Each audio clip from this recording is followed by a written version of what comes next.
It's time to get rid of your ERG charter and the thought that ERG charters need to exist at all, if I'm being honest. I've seen charters at so many different organizations and they all look a little bit different. What I've noticed from charters is that they typically follow a format or have major components in it that make them basically irrelevant, not valuable, and a huge waste of time. For those who don't know, my name is Maceo, and I am all things employee resource groups, so much so that I go by the ERG homegirl.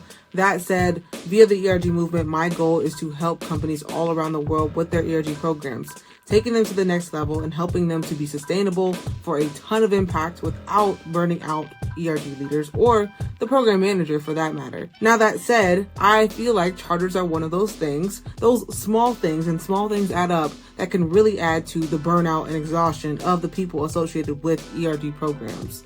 Now you might think I'm exaggerating. No, like I said, we're going to talk about it. Now, one thing that I like to do in general is I always like to define what I'm talking about, especially in the case of any words that are used within the ERG space. Oftentimes, what we say in the ERG space is outdated and we're just using words over and over. We're just regurgitating words that have always been used as it relates to the program until they eventually mean nothing. And charter is one of those words. I mean, I can't tell you the amount of program managers who've told me, hey, we are having our ERG leaders create a charter. When I say, well, what does that mean? Crickets or confusion. One of the two, almost always. And when I say confusion, I'm not saying that the program manager is confused. To them, it makes sense. But when I say, well, what is the value that it brings? Is it sustainable? All these things. Yeah, that's when we get into the word jumble. So if we were to define charter right now, this is what Google has to say. A written grant by a country's legislative or sovereign power by which a body, such as a company, college, or city, is founded and its rights and privileges defined. Now you might say, if you know me, hey Maceo, don't you think that ERG should run like companies and therefore need a charter? Oh, I definitely think that ERG should run like companies. However, there is a place where a charter, that word irks me so much, where it comes into part. And when I look up chartered in government, specifically it says a formal legal document that establishes the structure, powers, and responsibilities of a local government, such as a city or county. Now, what is interesting to me here, immediately, off the bat, if you know, ERG leaders, as volunteers, they should not be responsible with the operations of their ERG program and what makes best ERG operations. Not to mention, we'll touch on this shortly, but ERGs, if they all individually have their own set of operations, wow, is that a heck of a program to manage, and not in the good way. But is the concept of having a formal document that outlines what is right and wrong and how things should be structured within an ERG wrong in of itself? No, not necessarily. Actually, technically, it's what I tell most people to do. So then, in this case, what makes a charter different? And why am I so worked up about it? Well, again, I have 4 categories on why I don't like charters and why I have never used them when it comes to ERG programs that I'm affiliated with in particular. Now, let's start with the first one. And the first one is the one that was just obvious to me when I first heard the concept of charter. It was like one of those moments where people just use a big word to sound fancy. And I'm like, a charter? Like, what does that mean simply? When people hear the word charter, they don't automatically know what it should encompass. It's almost just like corporate jargon. If you want a document that outlines the do's and don'ts of a program, you should have a but we'll talk about that more at the end. I actually think that some people feel like the more formal you are, like the more mature the program is, which is so not true. And again, it's just like cosplaying competence, cosplaying maturity. And for the people who really know, they can see right through that cosplay when there's no value or substance within it. And it's not just the title charter itself, but it's also the language that's oftentimes used within charters, like articles. Again, when it comes to ERGs, these are volunteers. Why not just keep it simple and impactful versus, again, jargony just to make you, whoever wrote the charter, seem official? Or worse, if you're forcing your ERG leaders to write their own charters, which who knows how to do that from the jump? And even with AI, does it actually mean anything? Well, again, aim for simple, clear versus full of jargon. Not to mention, like, one of my biggest pain points, and I'll have to do a video on this eventually, when it comes to charters and similar things that I've seen, is that they oftentimes have the ERGs to define what they are, who they serve. Really, they typically frame it as, you need to have an ERG mission statement. Now, problem number one, mission statements are oftentimes mission paragraphs and full of jargon, again, and mean absolutely nothing. At the end of the day, the mission statement, which we'll touch on shortly, should be the same across the entire ERG program. You all are aiming for the same thing, to help employees to feel that sense of belonging, and you do that via education, networking, and give back. At the end of the day, those are the anchors of any ERG program, period. Now, for each individual ERG, their mission would be an expansion and extension of the program's mission, which means that you're doing that for this subset of employees, people that identify with or are interested in, and you don't even have to say identify. Like nowadays, you can literally just say, like, for people who join this space or this community. You can just leave it at that. But for instance, if it's a Black ERG, then we are doing what the program mission is, which, whatever, I'll give it to you. Again, helping employees to feel belonging and to drive engagement via networking, education, and volunteerism for people who join the Black employee community. Boom. It's not complicated. I can't tell you the number of mission statement iterations that I've seen where they are all just full of jargon, even before AI, which for me, I'm like, I can't believe that you all took the time to write this. And not to mention, I'm going to admit something here. I've been one of those people, okay? I've been one of those people who wrote extensive mission statements and given options to ERG leaders on which one feels more appropriate. And they're going back and forth over specific words that they feel like helps talk about their community and which one feels inappropriate. What a waste of time, because after I did that exercise with one program I was working with, I said, this is all the same, just written in different ways. And actually was a huge waste of time, when at the end of the day, people just need to know, who does this community support? That is literally the only thing that you need noted down. And that is only really needed noted down when you have an obscure name. Like if you had Blast, I might not know that that is for Black employees because it's some random name, which I do see sometimes. Prism, that's a name that sometimes I see for LGBTQ ERGs. I've also seen it for a women's ERG. I've also seen it for a neurodiversity ERG. So like, that's why I say if you have an obscure name, sure, maybe you need to define, but oftentimes you don't even need that definition because it's implied. It's implied. What a waste of time already when it comes to your charter is that big old chunk that's probably right there at the top of the charter. Just taking a guess here. Thing number 2, unnecessary complexity throughout the document. It's not just the complexity when it comes to the mission statement and the language. It's the complexity in terms of what is being written down. Like the amount of time that it takes to write a charter. Now, I get it. Nowadays, we do have AI. And when I first made the note to make this video, believe it or not, it was before AI. But it still applies, and probably more than ever. It might not take a lot of time to write a charter, but again, those small tweaks, this word and that word, it doesn't apply to our community and all these things, and just having to come to this agreement here. What a waste of time. If your ERG program is about helping members to belong and to upskill and to engage, then that's what you should be focusing on, not this documentation that means nothing. And again, I like documentation. I don't like it from ERG leaders though. They're volunteers and they have so many better usages of their time than writing documentation. Oh, and let's talk about what we're asking the ERG leaders to document. Things like roles and processes. Things that should be established at the program level at the end of the day. So now we're having all of our ERGs do duplicative work. Well, that's the next point that I was going to touch on, but just keep that part in mind. Oftentimes, because charters are such a headache to create, they also don't even go into the details of the how. They might say high level, this is the role and this is what the person is responsible to do. Also note that you're having a volunteer who is not a professional when it comes to community facilitation to come up with best roles and practices. So they're really just taking a guess at it and hoping that it'll work. Oftentimes those roles have no accountability tied to it. Oftentimes those roles have no metrics tied to it. Oftentimes, and this is the kicker, they have no process tied to it in terms of there's no bake out on how people are supposed to execute on these things. So what a waste to write down. Again, a title without any sort of process or accountability is just a title. And at the end of the day, it's going to result in one person or two people doing the bulk of the work. And then what happens? What happens after the charter that they spent so much time on and finally agreed to is created?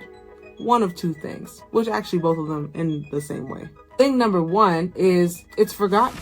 So we created it, we got approval from whoever needed the approval, and then we never use it again.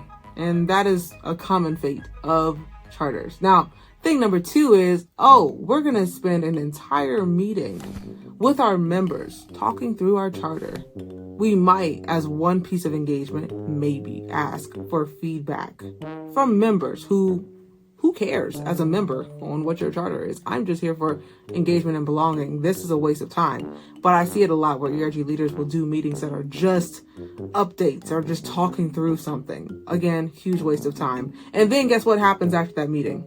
They're forgotten. So both times they're forgotten. And that's at the end of the day, the fate of most charters. Problem number 3. I touched on this earlier because wow, is it a big issue in the space?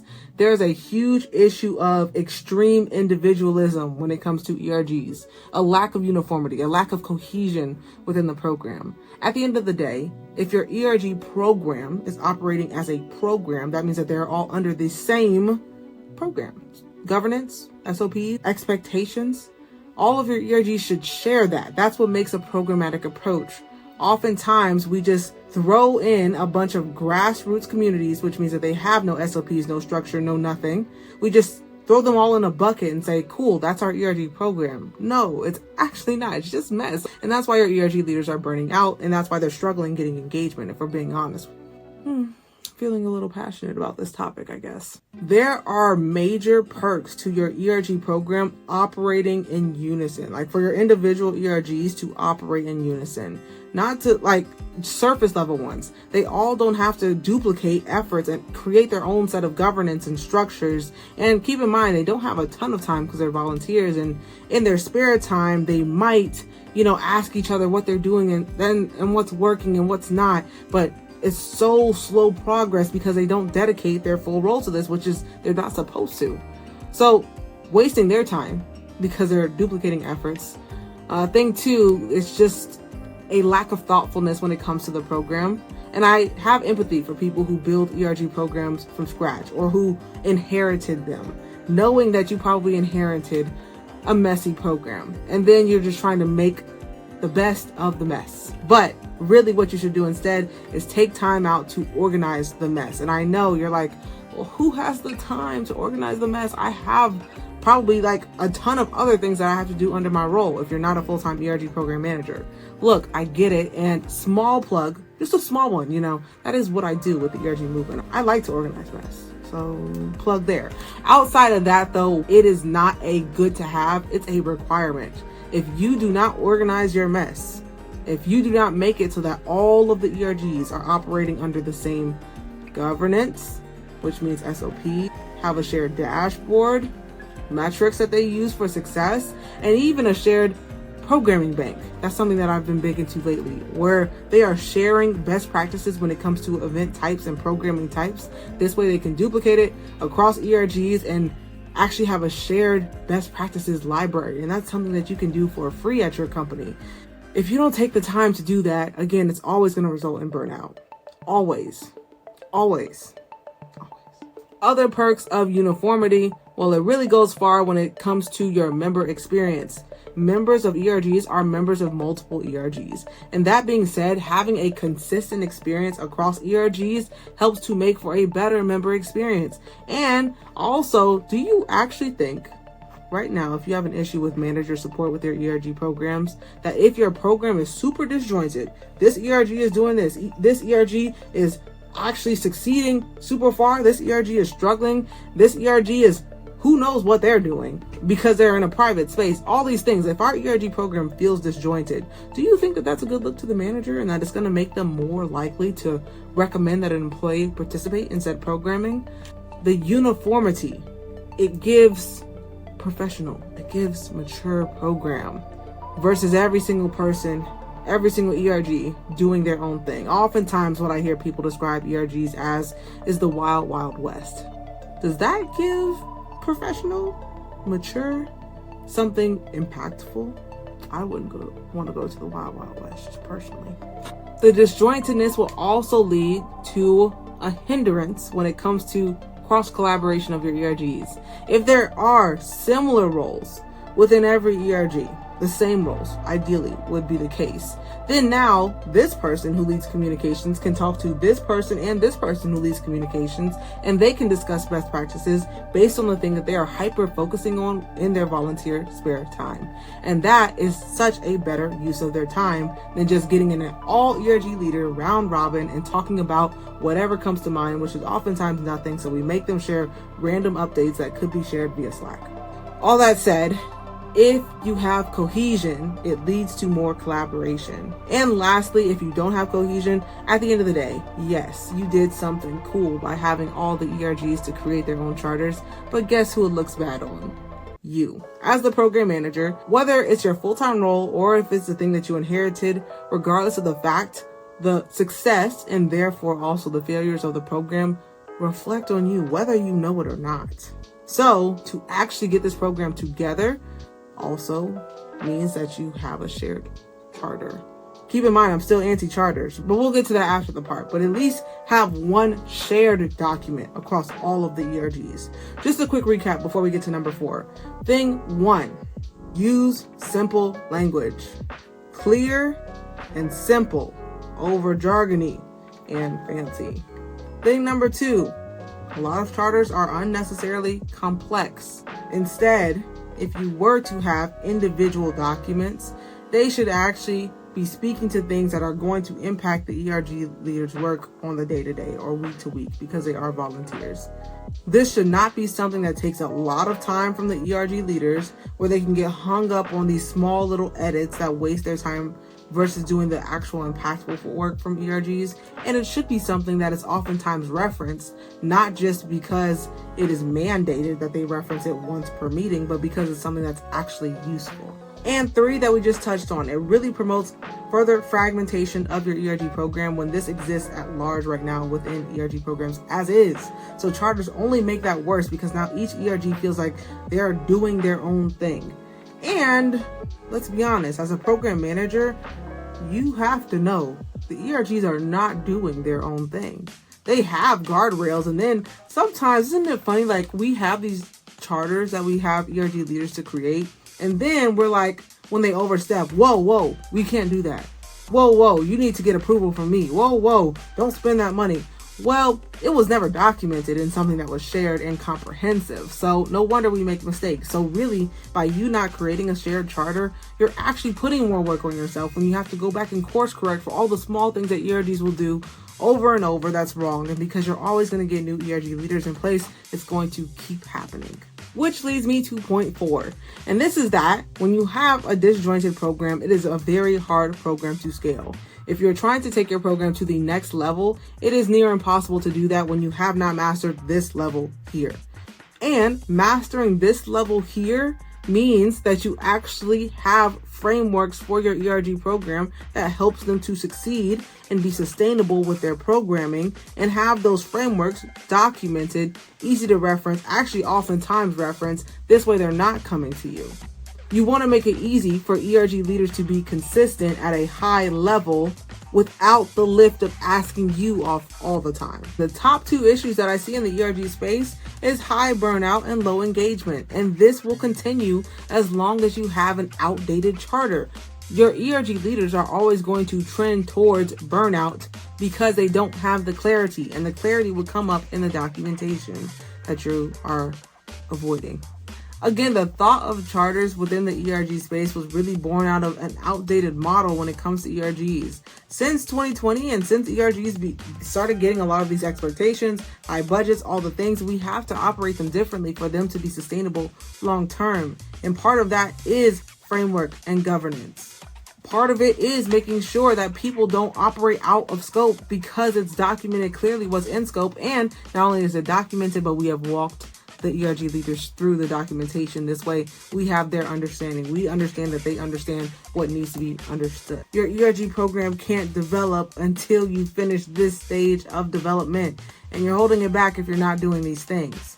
I'm kind of over programs just trying to act official, and even then there's a whole video I can make on why that happens. But instead of trying to act official, why not just officially do good work? And that comes about with good processes that help to enable good work. Let's take a look at a real ERG charter. I had to do this. I was going back and forth, but I feel like it needs to be said just so you all can see. And I just say this because you can look up charters all over the internet, and some of them are even as plain as this one, like no value at all.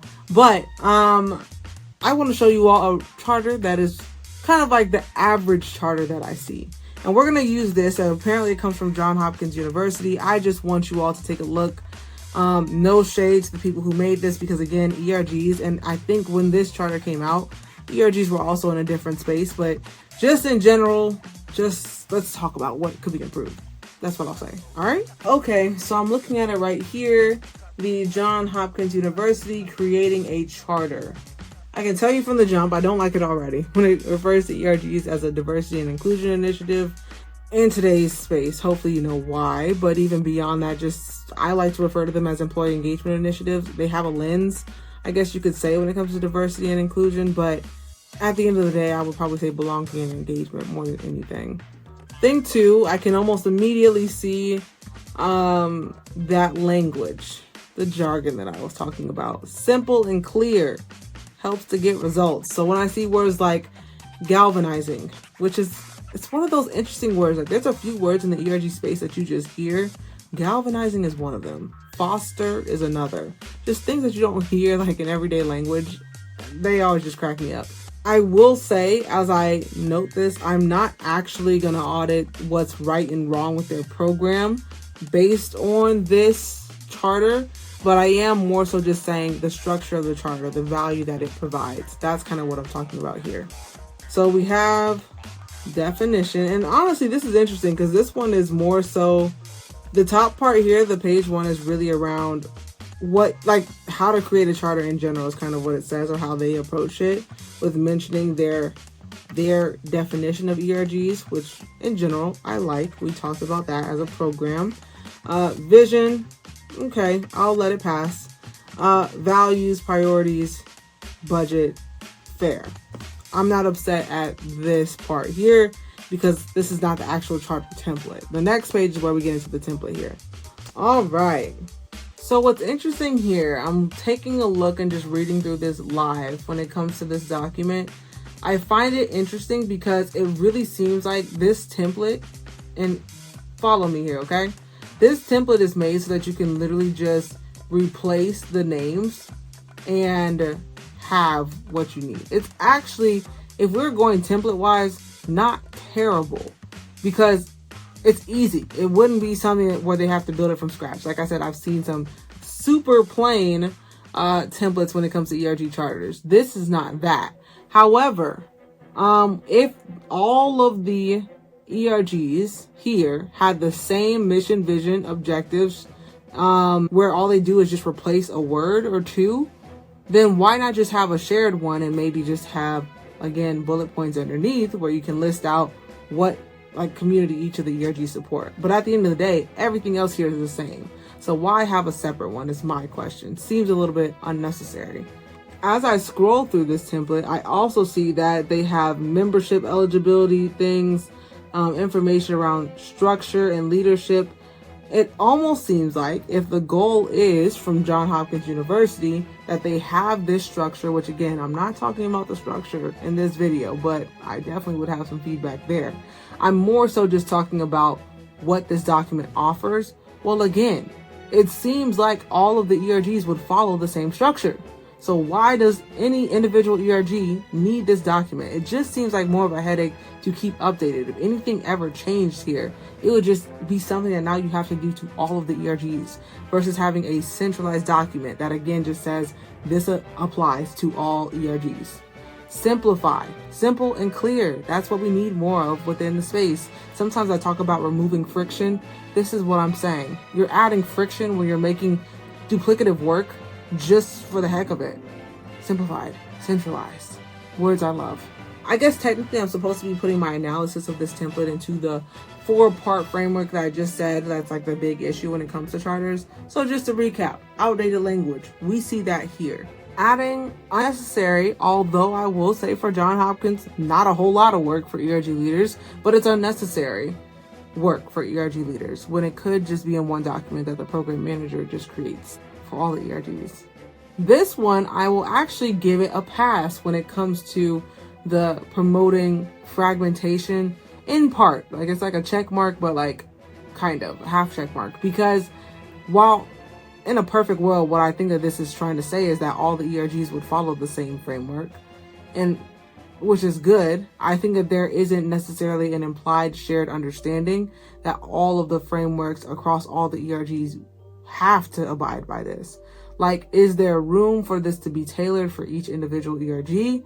And I know, working with a lot of ERG leaders, some ERG leaders might say like, oh, well, we want this different role title, or we want to add this, or we want like a mentorship chair, whatever. So that part is why I give it like a half piece, because I don't actually see that and see it explicitly stated where like each ERG has to abide by this framework, and not even just has to, because I think that kind of makes it, it's not aggressive, that's the problem. It is the like implied thought that you like that there's another choice. Like you could say like, no, it's more so like this is how the program operates, period, because it's a company program. So we can do that, I don't see it done in that space, this space too much, but we can do that. Last thing, when it comes to those 4 pieces there, the last part was around limiting the program's ability to scale. Again, I give this one more so of a pass because they kind of do have something similar that runs as a thread throughout all the ERGs. However, I will say that this is a document that I can easily see an ERG leader just plugging in the terminology and looking at it once, never looking at it again. This is not baked out enough to be a true resource to the ERG program to actually know what each person's supposed to be doing. How are they accountable? AKA, what are the metrics that are tied to each role? How do they execute each aspect of each role? Like, this isn't a resource document. It's just something to do just to make you look good. And again, I think that we can do better than that in this space. Okay, so I've given you a little bit of a critique. I've given you my thoughts. Now, let's go into what I feel like you can do better. Although I feel like we might have touched on it, let's touch on it again. From the 4th, instead of outdated terminology, have your ERG charter, which this is the big bang, okay? No charter, handbook. Instead of a charter, have an ERG handbook that really outlines the policies and procedures and everything about the ERG program in this one comprehensive document. Mic drop, but not really. All right, now, outside of that, when it comes to outdated language, this is where you need to make sure that this comprehensive handbook, yes, it's long. It's probably 50 pages or something because it's full of everything. When it's full of everything, people don't have to ask you, program manager, about anything. Isn't that great? But it should be written simply.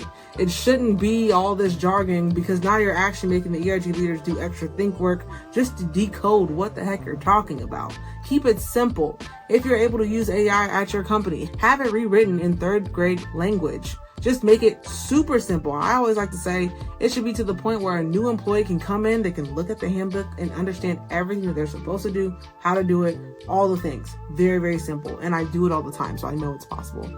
Instead of having ERGs to define their own mission, have a shared program, have one shared purpose statement across the ERG program that all of the ERGs share. When it comes to even the objectives of your ERGs, you should have shared goals for each year when it comes to your ERG program. These are things that can really help to unify your ERG program and help you to operate it as a true program, not a bunch of disjointed mini spaces that are fully employee run, that always go out of bounds, that are leading to burnt out volunteers. You get the picture, okay? Your handbook should be a resource. It should be super comprehensive, as I mentioned earlier. I say that to say this is not just a one and done when it comes to your program. This is something that you are actually referring ERG leaders to. Small tip that I see oftentimes done wrong. If you're creating this is a reference point. This is now when people ask you, it's don't ask me, ask the handbook. But obviously said a little bit nicer than that. But you really want to point people to that because you now have this thoughtful resource that you've created to save them time and you time. So you're going to have a period after you launch a handbook where you're constantly reminding people, check the handbook. But eventually there's that moment where you're like, it worked, because people are able to say, oh, wow, I forgot to just check the handbook. It's right there. Thank you. It's a beautiful moment. I'm telling you, chef's kiss. And when it comes to setting the ERG program to scale or to grow or to develop, at the end of the day, one of the things that I oftentimes talk about is the broken adolescence phase. And that's oftentimes the phase that ERG programs exist in if they are dealing with their programs feeling like the wild, wild west. With broken adolescence, I always liken it to a plane that's half built and trying to come off the runway. If you are having ERGs to create these charters that mean nothing and you don't have centralized documentation that actually tells them all the things that we've said multiple times in this video, then you are likely in that broken adolescence phase. Most companies are. I'm not going to say it's okay, but now that you know better, you can do better, right? So just like with the plane, it would make no sense. Even if you get a little bit down the runway, you're never actually going to take off, or you're not going to go far if you do. In the same way, you need to turn around on the runway and go back and finish fixing your plane, aka finish setting up your program for success. This way it can go, it can take off, it can be free and happy. And I don't say free in terms of like full autonomy, but one day, maybe. Wouldn't that be cool? This is part one of what I'm sure will be many in terms of things that need to go within the ERG space. And if this was helpful, like this video and subscribe. Those are my two asks for you, okay? Hopefully I've given you a lot of value. That's the only thing I have for you to do off this video. And feel free to hit me up. I want to make sure that you're saving time. This way you're not just doing wasteful performative things that mean literally nothing outside of looks, kind of like this microphone. See you all next time.